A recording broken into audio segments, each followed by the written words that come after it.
a new dawn. So that's what they're calling this MMO light that they're going to be working towards over this next. What's the timetable on this TSG? This year we're looking for it, right? Like later Well, this year. it's ideally right if everything goes, because obviously we've been working on the multiplayer behind the scenes, the combat and things like that, multiplayer service, like a lot of the things that are going into this MMO, like stated in the blog post, have actually been done or are already currently being worked on. Were currently being worked on. So ideally, we can get it out as soon as possible. As I think Kieran mentioned in the blog post as well, like a raise is would be incredibly helpful if we do get that, and that should help with everything else. The one thing that I would really like to see here is that we don't come out with it. Yeah, there you go. Something that I would like to see is that we don't come out with this without it being properly polished. I think we've seen that with Arena, we've seen that with Zero, we've seen that with Overworld, and I think with an MMO like this is our chance to. This is what I'm pretty sure all of us, maybe Paz, you were into the auto battler stuff, myself and Unijay. I think when we first came into Illuvium, when we first saw Illuvium, it was this. It was like, oh crap, it's Pokemon for adults, and it's not as simple as the Pokemon game. This MMO like captures that. It gives us that opportunity to actually get to what us and pretty much I can assume 80 or 90% of the Web3 gaming space thought Illuvium was going to be. So we now have a chance to make a new first impression, and I don't want us to botch that by trying to do it too quickly. So if it does take a little bit longer, I think that's completely fine. I think the main thing here is to make sure that we have a full game loop that's comprehensive, that actually makes sense, that has an end game, an objective. Everything kind of makes it's a fun game. Once we have that going, I think that's when we put it out. I wouldn't want to see it sooner than that. That's my opinion. Yeah, and I think we have some time too, because no, good. I was just saying, like, even if we're not looking at this until the end of 2025, obviously Illuvium's not stopping to work on everything else. So we got more things for Gauntlet to look forward to. We got Illuvium Zero, and this I'm sure there's gonna be more updates to the overworld while this is still being worked on. TSG, I know you know, but there are still other things being worked on behind the scenes that I've been able to check out and try out, and I can't You're wait to talking see about where. Breach, right? You're talking about Yeah, Breach. Yeah, yeah, yeah. yeah, yeah. I'm very, very excited I don't know about. if that's a thing yet. Do people know about that? Yeah, yeah, yeah. It's been mentioned publicly. Oh, So okay. ideally, a lot of the stuff. I would like. I don't want to say too much on it. Personally, I would like to see it as two separate things.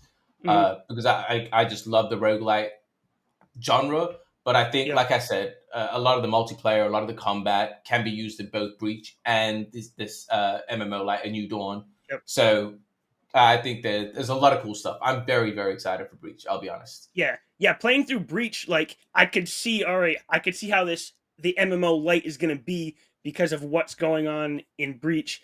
But yeah, I can't wait to see it all put together. Yeah, I'm really Definitely. excited for this too. And like you said, we're gonna deliver on, or Illuvium is gonna deliver on the stuff that has been promised in the beginning. I was really happy with the auto battler side of things too when I came into Illuvium, but also I think there was two promises. We're gonna have a competitive PvP game, and we're gonna have uh, Pokemon for adults, like the dream of every child when we were young, like running around in an open world, shooting down those Illuvials, hunting them, and yeah, I'm really excited for what's to come. It's gonna be good, man. The fun thing with the MMO Lite is that we can actually play together. It doesn't matter our skill level. We can all jump in, play. And this is what I like about Breach as well. Is I think we have that PvP set up already with Gauntlet. I think what we need is a co-op. And that like a stressful co-op, like a Left 4 Dead or an Overcooked, where you're playing with your friend Diablo and you're yelling at each other, man, cover me, make sure, like, heal me, like that kind of Yeah. feeling. Dota, League, we need that kind of co-op play that's high pressure, high stress, and I think that Yeah. leads to a lot of fun and a lot of blaming, That which that would be great yeah. for streaming too. Like I could be Mhm. like, Paz, TSG, let's go get a fourth guy and let's just stream this. We're all streaming to different channels.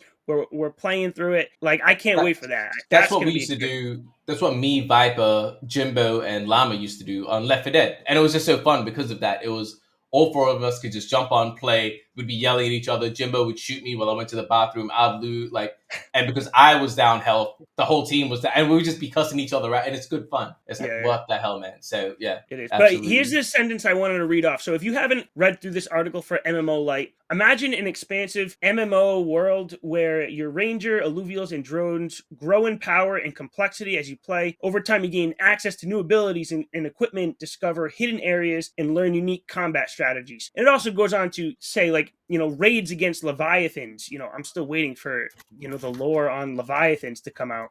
Coordinating with other players. Like, you're going to get that progression that you're not getting right now.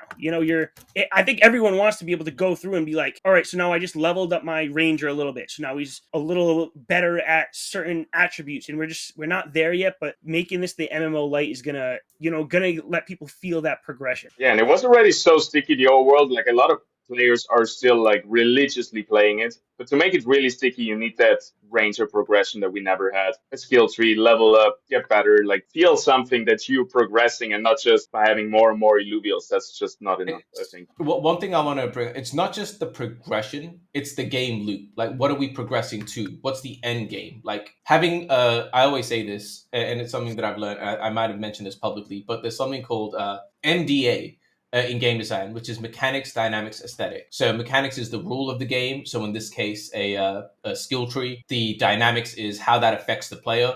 So in terms of their player behavior, so okay, cool, I'm going to grind up and build up my skill tree. Like, I'm going to spend more hours to do that, fine. And the aesthetic, which is the feeling that the player does because of this behavior. So usually what happens is people start with the mechanic, like the skill tree, and say, hey, I just want to add a skill tree because it does this. Cool, but what's the entire loop? What's the aesthetic that you're going for? What do you want the player to feel? And does the skill tree actually add to that? If it does, how does that work? And that's when you go into it. What you should be doing is focusing on the aesthetic and then going backwards. So aesthetic and then the dynamic. Okay, if I want the player to feel this way, what should they do to feel this way? And then how do I make them do that? And that's how you get to the mechanic. And I think a lot of people just say, hey, like, we need progression. Cool, but why? Like, what is the impact? Well, what's the point of it? So I think if we can start looking at it that way, and I agree, I think a skill tree is needed, but it's not just for the sake of having a skill tree. It's what is the end game? Why do we need a skill tree? What is it going to do for the player in the end game? Can they reset their skill tree? Can they respec it? Like, there are so many things, and why do we want to do that is the question we need to be asking ourselves. Yeah. And for one of those reasons why that I think of it is, like, if there's going to be three of us co-oping to defeat in a Leviathan, I want to feel like I need to be playing to level up my ranger to not disappoint you guys. I want to be like, my ranger's getting better, so I don't want to be the person holding back TSG and Paz from defeating this Leviathan. I want to do my part. So it's going to get me in there more in playing to level up on my side.